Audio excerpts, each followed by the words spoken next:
Pemirsa, pasca menjadi korban kekerasan di sekolah, anak pengacara kondang Sunan Kalijaga, kondisi S dikabarkan sudah membaik. Ya, alhamdulillah, seperti kita sama-sama lihat, bisa lihat juga saat ini Sian sedang melakukan aktivitas olahraganya, sedang di belakang, sedang main basket.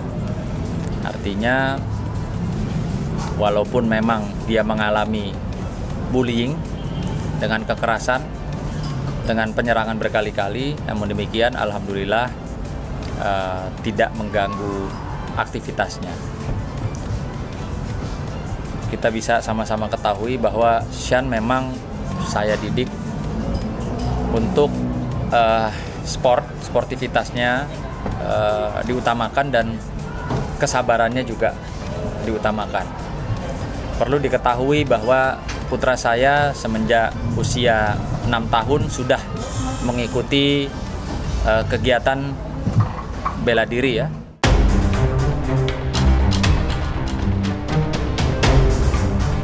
Walau kondisi S sudah membaik, namun Sunan tetap akan menyeret si pelaku penganiayaan anaknya itu ke jalur hukum. Setelah dilaporkan ke polisi, orang tua terduga pelaku sudah menyampaikan permintaan maaf kepadanya. Namun ia tetap bertekad akan menyeret pelaku ke jalur hukum. Sunan telah melaporkan kejadian penganiayaan anak keduanya itu ke Polres Jakarta Selatan beberapa waktu lalu. Ia berharap agar polisi segera memproses laporannya dan menangkap si pelaku. Istri saya meneteskan air mata pada saat melihat di ruangan CCTV. Dia bertanya sama Sian, kenapa nggak kamu lawan? Gitu. Maka dari situ kami memantapkan diri untuk mengambil langkah hukum dikarenakan orang tua, sekali saya katakan orang tua dari pelaku yang dimana sudah bertemu dengan kami, ya sudah punya nomor telepon saya dan ibunya pelaku punya nomor telepon istri saya, tidak ada yang menghubungi kami menanyakan, Pak Sunan, anak lu gimana tuh? Udah dibawa ke rumah sakit gimana? Nggak ada sama sekali. Akhirnya setelah kami melangkah membuat laporan resmi di Polres Metro Jakarta Selatan, barulah jam 9 malam orang tuanya menghubungi saya. Ya, tentunya ya kayak seperti ngerasa nggak ada apa-apa aja.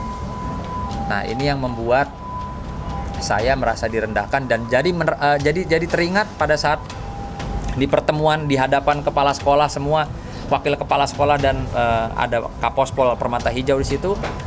Ibu dari pelaku menyatakan saya kenal dengan seorang menteri yang masih menjabat di kabinet saat ini.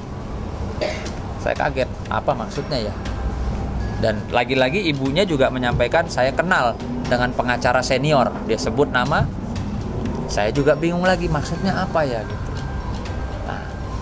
Jadi kami menduga nih, ya saya menduga, apa karena dia merasa kenal menteri, merasa kenal pengacara, lalu nasib anak saya, ya dia tidak perlu tahu. Padahal keluar dari ruangan pertemuan di ruangan kepala sekolah itu, orang tua pelaku tahu loh, saya izin sama sekolahan untuk membawa putra saya ke rumah sakit detik itu juga. Artinya tahu sekali. Orang tua pelaku ini tahu sekali bahwa saya mau bawa anak saya ke rumah sakit. Saya nggak minta duit dia, ya. Saya nggak minta duit dia sepeser pun. Tapi paling nggak ada dong. Gimana kabarnya? Udah diperiksa tadi CT scan, dokter bagaimana hasilnya? Tidak ada sama sekali. Artinya saya berpikir, mentang-mentang kenal Pak Menteri, mentang-mentang kenal pengacara, begini ya adabnya. Ya, saya memohon sebagai orang tua korban, sebagai masyarakat, mohon tegakkan keadilan. Jangan takut kalaupun nanti ada intervensi dari Bapak Menteri, ya, atau dari pengacara atau dari manapun. Saya memohon sebagai orang tua korban, Pak Kapolres saya percaya untuk tegak lurus. Dan kalaupun memang ada intervensi dari pihak menteri yang disebut oleh orang tua yang kami duga pelaku, saya mohon ya disampaikan saja ke Pak Presiden kalau perlu. Ya, Pak Menteri intervensi untuk membela atau membackingi orang ya yang diduga melakukan kekerasan terhadap orang lain yang ada korbannya. Itu harapan saya, permohonan saya kepada Bapak Kapolres Metro Jakarta Selatan. Mohon tegak lurus, jangan takut kalaupun ada menteri, ada siapa, mohon tegak lurus Pak. Ingat, ini adalah satu edukasi atau percontohan bahwa bullying, kekerasan di sekolah ya tidak boleh terjadi kepada siapapun dan di sekolah manapun.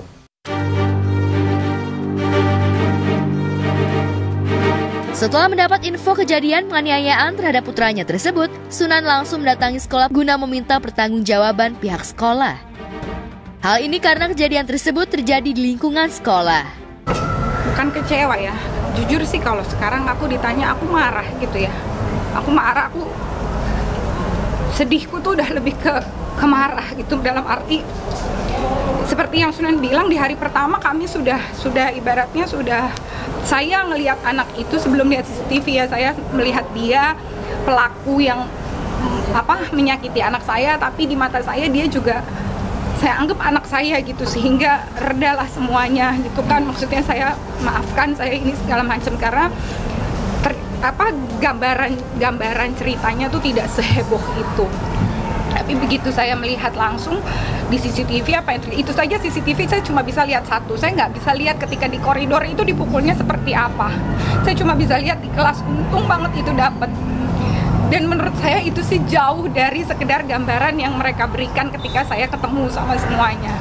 Itu untuk anak usia segitu kalau menurut saya sih itu brutal dan ya itu. Jadi kalau ditanya sekarang sedih saya itu lebih ke marah. Saya marah, maksudnya saya nggak mau ada anak-anak yang punya hal-hal yang tidak bisa menahan emosi, tidak bisa mengontrol emosi, ada di lingkungan dekat dengan anak saya nggak mau. Bukan karena anak saya takut, ini tuh bukan. Kalau berantem mereka berdua silahkan, siapapun yang luka saya nggak ada masalah kalau berantem. Tapi kalau yang kayak gini-gini, kekerasan kayak begini, saya nggak mau anak-anak seperti itu dekat dengan anak saya, apalagi di lingkungan sekolah ya.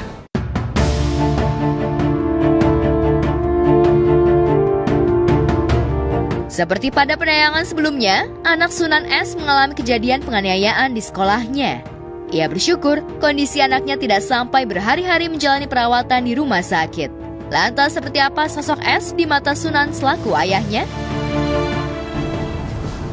Kita bisa sama-sama ketahui bahwa Shan memang saya didik untuk sportivitasnya diutamakan dan kesabarannya juga diutamakan.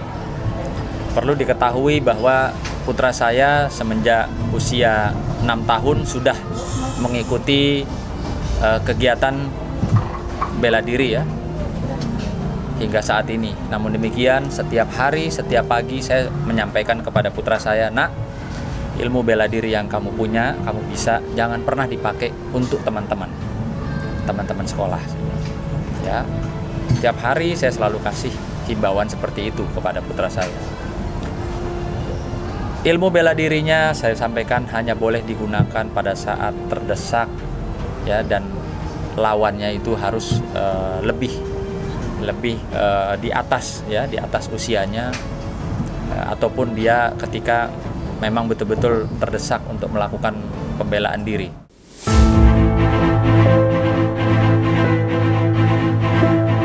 Beralih ke kasus hukum lainnya, kakak kandung AGH, Ivana Yowan, akhirnya buka suara terkait kasus dugaan penganiayaan terhadap David, anak pengurus GP Ansor yang dilakukan Mario Dandi Satrio alias MDS beberapa waktu lalu. Seperti diketahui, dalam kasus penganiayaan tersebut, polisi juga telah menetapkan Mario dan AGH sebagai tersangka dalam kasus tersebut. Namun hingga kini, polisi tidak melakukan penahanan terhadap AGH lantaran yang bersangkutan masih di bawah umur. Dalam sesi wawancara yang diunggah di kanal YouTube Najwa Shihab, kakak kandung AGH, Ivana Yowan, melakukan klarifikasi terkait keterlibatan adiknya, AGH, yang dilakukan Mario terhadap David. Jadi aku di sini juga mau meluruskan dan memberikan pandangan gitu ya.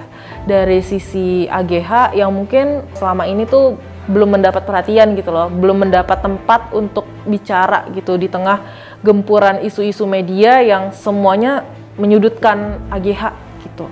Jadi sebenarnya MDS ini mengetahui perilaku tidak menyenangkan yang dilakukan oleh D kepada AGH itu melalui saksi APA. Jadi ini untuk mengklarifikasi bahwa sebenarnya bukan AGH yang memberitahukan MDS terkait perilaku tidak menyenangkan tersebut. Kemudian setelah MDS mengkonfirmasi terkait perbuatan tidak menyenangkan yang dilakukan oleh D kepada AGH ini, MDS setiap kali bertemu dengan AGH selalu mengungkit terkait kapan nih bisa ketemu dengan D, kapan gitu. Kedua adalah terkait kartu pelajar ini. Jadi sebenarnya menukar kartu pelajar ini dan pengembaliannya ini sudah direncanakan jauh sebelum kejadian ini terjadi.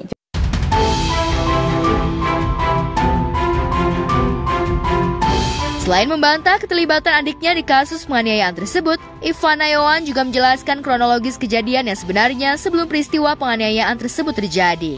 Seperti diketahui, aksi kekerasan yang diduga dilakukan Mario tersebut terjadi lantaran Mario mengetahui kabar soal perilaku tidak menyenangkan yang dilakukan David kepada AGH. Sebelum kejadian ini terjadi, memang sebelumnya sudah ada beberapa kali omongan sih terkait kapan kira-kira waktu yang tepat untuk mengembalikan kartu pelajar tersebut. Jadi ketika MDS menjemput AGH pada saat itu setelah pulang sekolah, karena MDS ini tidak jadi magang. Kemudian memang tidak ada rencana awal untuk menghampiri kediaman D. Awalnya tidak ada rencana itu sama sekali, karena sebenarnya mereka hanya ingin ketemu dan pergi bareng aja gitu waktu itu. Dan pada saat itu AGH juga baru ingat bahwa kartu pelajar D masih ada di dia. Sehingga akhirnya MDS menyuruh AGH untuk mengechat D terkait posisi dia sedang berada di mana dan apakah memungkinkan untuk bertemu untuk mengembalikan kartu pelajar tersebut.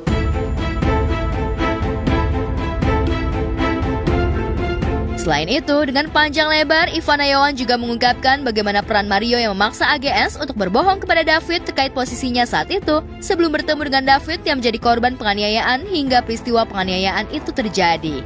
Diterangkan Ivana, saat itu adiknya sudah berusaha untuk menunda dan menghalangi pertemuan David dengan Mario Dandi yang bisa berakibat pada penganiayaan itu terjadi. Namun usahanya AGH tersebut justru gagal. MDS menyuruh AGH untuk bertemu di Senayan. MDS juga menyuruh AGH untuk berbohong bahwa AGH sedang bersama dengan kakaknya.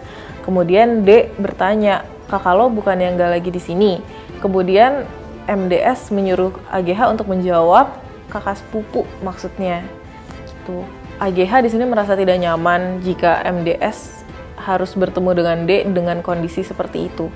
Dengan kondisi di mana AGH dipaksa berbohong terkait keberadaan dia sedang bersama siapa. Akhirnya AGH berusaha untuk menunda atau mengulur atau mencegah terjadinya pertemuan ini dengan ia pulang dulu ke rumah, kemudian ganti baju, kemudian berangkat lagi ke salah satu mall di Bintaro untuk melakukan treatment. Saat treatment ini, MDS sempat menunggu di luar dan kondisi HP dari AGH di sini tuh lowbat. Jadi AGH tuh baru ingat bahwa kartu pelajar D itu ada di tasnya yang ketinggalan di rumah.